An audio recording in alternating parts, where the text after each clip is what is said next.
আসসালামু আলাইকুম, welcome to my cooking blogs. আমি আজকে আপনাদেরকে মজার একটা ডালের রেসিপি তৈরি করে দেখাবো। আমি এখানে 2 কাপের মতো মাসকালের ফালটা করা ডাল নিয়ে নিয়েছি। এটাকে আমি ভালো করে পানি দিয়ে ধুয়ে নিব।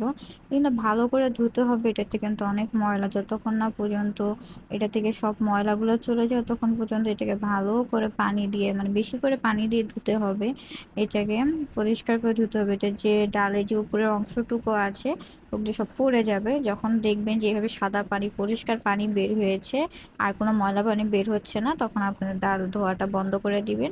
আমি কড়াইতে ডাল নিয়ে নিয়েছি, এরপর আমি পরিমাণ মতো এটাকে পানি দিয়ে দিব। রসুন কুচি দিয়ে দিয়েছি আমি। এরপর আমি এখানে কিছু পেঁয়াজ কুচি দিয়ে দিয়েছি। এরপর আমি কিছু মরিচ কুচি দিয়ে দিয়েছি।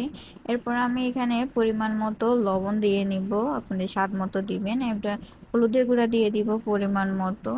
এরপর আমি এখানে দিয়ে নিব জিরা গুঁড়ো সামান্য পরিমাণ, ধনিয়া গুঁড়ো সামান্য পরিমাণ দিয়ে আমি এটাকে চুলায় উঠিয়ে দিব। এটাতে কিন্তু কোনো রকমের গুঁড়ামরিচ ব্যবহার আমি করব না। ঢাকনা দিয়ে ঢেকে দিব।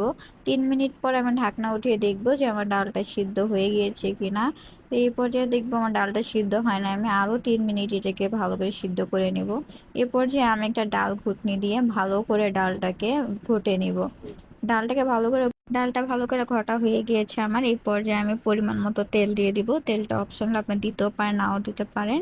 এরপর আমি আরো কিছুক্ষণ জাল করে নিব। আপনারা চাইলে এই ঘনত্ব পরিমাণে ডাল খেতে পারেন, নাহলে আর একটু পাতলা ডালও খেতে পারেন, এটা পানি অ্যাড করে দিতে পারেন। অবশ্যই আমি আরেকটু ঘন পছন্দ করি, তাই আমি আরেকটু জাল দিয়ে নিব। তো ডালটা অনেক সহজেই ঘরে তৈরি করতে পারবেন। মাসকলাই ডাল 2 রকমের তৈরি করতে পারবেন, একটা হলো পাউডার মাসকলাই ডাল আর একটা হলো ফালটা করা মাসকলাই ডাল। তো আমি ওই রেসিপিটা আরেকদিন দেখাবো আপনাদেরকে। তো আমার এই রেসিপি যদি ভালো লেগে থাকে প্লিজ কমেন্টে বলবেন। অ্যান্ড এটা অনেক সহজেই তৈরি হয়ে যায় আর খেতে কিন্তু ভীষণ মজা। আপনারা সবাই